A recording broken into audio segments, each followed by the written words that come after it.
Pace e bene, salam damai dan kebaikan. Kembali bersama saya Saudara Alam Saragi dalam katekese singkat. Bacaan yang saya ambil hari ini diambil dari Injil Yohanes bab 8 ayat 31 sampai 42 dan bacaan kedua diambil dari kitab Daniel bab 3 ayat 14 sampai 20, 24 sampai 25 dan 28. Dalam Injil, Yesus berbicara tentang kebenaran. Kebenaran ialah Yesus sendiri yang merupakan segenap pemberian Bapa serta rencana penyelamatannya. Dengan diri Yesus sudah hadirlah apa yang dinubuatkan oleh hukum Taurat. Yesus memaklumkan firman yang diterimanya dari Bapa yang mengutus Dia. Dengan jalan itu, Yesus membuat kita mengenal apa yang kita sendiri kenal. Ia mengajak kita percaya kepadanya. Dialah terang yang sesungguhnya, dan Ia boleh berkata, "Akulah roti yang sesungguhnya." Setelah Yesus dimuliakan, roh kebenaran akan memimpin orang yang percaya ke dalam kebenaran. Orang percaya yang berasal dari kebenaran dikuduskan oleh dan dalam kebenaran, hidup dalam kebenaran, melakukan kebenaran. Orang yang percaya menyembah Bapa dan Roh dan kebenaran. Ia pun dibebaskan dari segala dusta. Orang-orang Yahudi bukan anak-anak Abraham seperti Ishak. Oleh karena itu mereka tidak percaya.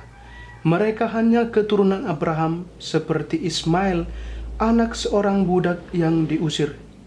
Mereka mengatakan mereka tidak berzina terhadap para nabi, yang berarti bahwa mereka setia pada Allah dan perjanjian. Mereka menolak untuk percaya kepada Yesus sebagai satu-satunya anak Allah. Mereka menyatakan diri sebagai anak Abraham dan melalui Ia mereka dihubungkan dengan Allah. Yesus memberikan jawaban meskipun mereka itu merupakan keturunan Abraham, mereka sebenarnya menyangkal asal-usul keturunan mereka dengan menolak apa yang dipercayai oleh Abraham. Maka mereka berbalik dari kebenaran yang harus mereka percayai kepada hal yang bertentangan. Itulah bentuk kebohongan yang disebabkan oleh iblis. Jika tindakan seseorang memperlihatkan siapa leluhurnya, maka tindakan mereka menunjukkan bahwa iblislah asal-usul mereka, bapa mereka. Dalam bacaan kedua dinyatakan bahwa Raja Nebukadnezar menghukum dan memasukkan Sedrak, Mesek, dan Abednego ke dalam perapian yang bernyala-nyala karena menolak untuk menyembah patung emas yang dibuat raja. Mereka percaya bahwa Allah akan menyelamatkan mereka. Maka ketika mereka dicampakkan ke dalam api itu, raja terkejut dan heran karena ia melihat ketiga laki-laki itu tidak mati dan mereka bersama dengan anak dewa. Yang dimaksud anak dewa oleh Nebukadnezar adalah malaikat pelindung. Setelah peristiwa itu, Raja Nebukadnezar menjadi percaya. Pesan kedua bacaan ini kepada kita adalah agar iman sesuai dengan kenyataan atau perbuatan. Iman harus diamalkan dalam tindakan. Sejalan antara kepercayaan dengan apa yang ditunjukkan dalam perbuatan. Dalam bacaan kedua tadi diungkapkan bagaimana ketiga orang tersebut tetap percaya sekalipun mereka diancam untuk dibunuh.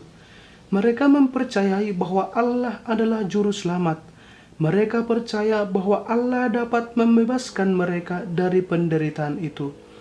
Kepercayaan mereka itu mereka ungkapkan dalam tindakan mereka dengan rela dihukum mati. Kita sering mengatakan kita sebagai orang beriman, tetapi tindakan kita tidak selaras dengan perbuatan kita. Seperti kata Yesus, walaupun kita mengaku sebagai orang beriman, yakni orang yang mengikuti Yesus, tetapi jika perbuatan kita tidak selaras dengan iman kita, maka kita disebut pendusta dan yang kita ikuti bukanlah Yesus, tetapi iblis. Orang yang sering ke gereja dan orang yang sering berdoa belumlah menjamin kalau ia adalah seorang yang beriman. Iman yang tidak diamalkan dalam perbuatan adalah sia-sia. Seperti dalam peristiwa jalan salib, Yesus mengatakan, Yesus tidak membutuhkan tangisan dan air mata, tetapi Yesus membutuhkan perbuatan dan amal kasih. Kita mengatakan dan menyerukan cinta kasih, tetapi kita lupa kepada sesama kita yang kelaparan, menderita, dan jadi korban persaingan. Kita menyerukan belas kasih, tetapi kita melupakan orang yang datang meminta bantuan kepada kita. Kita mengacuhkan pengemis yang datang meminta belas kasihan kita. Kita menyerukan pengampunan, tetapi kita mendengki, penuh amarah, balas dendam, dan tidak pernah memaafkan. Semoga renungan ini berguna bagi kita semua. Pace e bene.